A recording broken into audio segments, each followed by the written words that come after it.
परम सौभाग्य है और बड़े आनंद की बात है कि श्रावण महीना शुरू हो चुका है। जैसे श्रावण महीने में इंद्र देवता प्रसन्न होते हैं और मूसलाधार बारिश होती है, हमारे देश में तो गाया जाता है कि इस श्रावण महीने में इस मूसलाधार बारिश में स्वयं भगवान श्री कृष्ण का जन्म हुआ। अषाढ़ उचारम मेघ मलारम बनी बहारम जलधारम अने दादुर पुकारम। मेंढक द्राव द्राव करते हैं, वर्षा होती है, मोर अपनी कड़ा करते हैं और प्रकृति अपने सभी गुणों को लेकर विभूषित हो जाती है। और उस समय भगवान कृष्ण इस धरती पर प्रकट होते हैं। पवित्र श्रावण मास, जिस श्रावण महीने में स्वयं भगवान कृष्ण प्रकट हुए, और साथ ही साथ ये श्रावण महीना जो है शिव जी का महीना है। श्रावण महीने की थोड़ी सी महिमा हम जान लेंगे।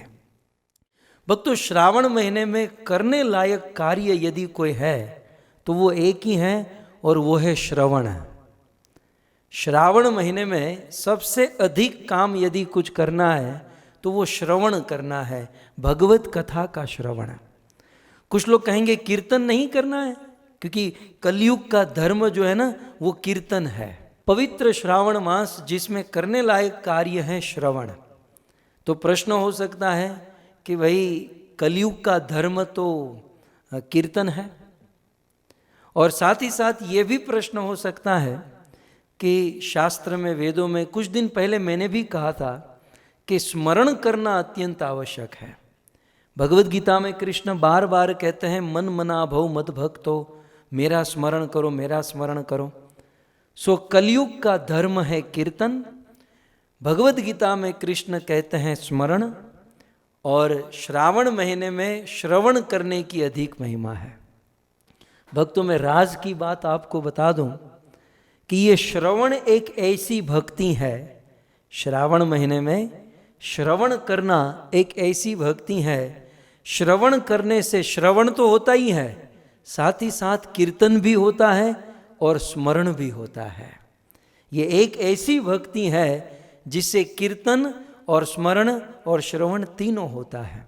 जैसे हम जब भोजन करते हैं तो भोजन के प्रत्येक निवाले पर, भोजन के प्रत्येक ग्रास पर खाते हैं एक भोजन, लेकिन एक साथ तीन वस्तु की प्राप्ति होती है, पुष्टि, तुष्टि और संतुष्टि। भोजन का निवाला मुख में डाल देने से शरीर में एनर्जी आती है, साथ ही साथ जो भूख लगी है वो भूख कम भी होती है, और साथ ही साथ मन को संतुष्टि मिलती है।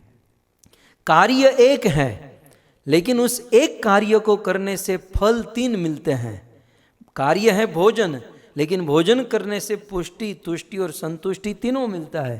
ठीक उसी प्रकार भगवान की कथा का श्रवण करने से, और खास करके श्रावण मास में, श्रावण महीने में कृष्ण कथा का श्रवण करने से तीन वस्तु मिलती है। एक तो श्रवण तो मिलता ही है, और साथ ही साथ जब हम श्रवण करते हैं तो कीर्तन भी होता है। जैसे आप अभी श्रवण कर रहे हो, मैं कीर्तन कर रहा हूँ, और बीच बीच में जब भजन गाएंगे, महामंत्र गाएंगे, तो साथ साथ कीर्तन भी हो जाएगा। तो श्रवण भी है, कीर्तन भी है, और साथ ही साथ जब कथा सुनते हैं तो कथा में जो चीज़ हमें पहले से ही सुन रखी है, जो चीज़ हमें पहले से ही याद है, और उसी वस्तु को फिर से सुनना, इसे सुनना नहीं कहेंगे, इसे स्मरण करना कहेंगे। ये स्मरण करना कहा जाएगा। कई बार कुछ लोग कहते हैं ना कि हमने तो कथा सुन रखी है, हम तो कथा जानते हैं, हम तो भागवत को बहुत बार सुने हैं। कोई बात नहीं, जो भागवत आप पहले से ही जानते हो, उसे जानी हुई वस्तु को दूसरी बार सुनना, तो ये स्मरण हो जाएगा कि जो आपने पहले से सुन रखा है, कहीं से किसी से सुन रखा है, उसको रिपीट सुनना, ये स्मरण हो जाएगा। सो भक्तों, श्रावण महीने में श्रवण करना है, और श्रवण भक्ति में कीर्तन भी होता है, स्मरण भी होता है और श्रवण भी होता है। और इसके ज्वलंत प्रमाण देवाधिदेव महादेव है। महादेव शिव जी के विषय में, ये श्रावण महीना वैसे तो शिव जी का महीना माना जाता है। श्रावण महीने में शिव जी का आशीर्वाद, शिव जी का दर्शन, महादेव की पूजा की जाती है। प्रश्न हो कि इस श्रावण महीने में शिव जी क्या करते हैं, देवाधिदेव महादेव इस श्रावण महीने में क्या करते हैं? इस श्रावण महीने में शिव जी एक ही कार्य करते हैं, और वो है भगवान की कथा का श्रवण। क्योंकि निम्न गानाम यथा गंगा देवानाम अच्युतो यथा, कहते हैं भारत में अनेकों नदियां बहती हैं, उन अनेकों नदियों में सबसे उत्तम गंगा है। हमारे विश्व में, ब्रह्मांड में 33 करोड़ देवी देवता है, लेकिन सभी देवी देवताओं में श्रेष्ठ भगवान विष्णु है। वैसे 18 पुराण हैं, लेकिन इन 18 पुराणों में, इन सभी पुराणों में सबसे उत्तम भागवत है।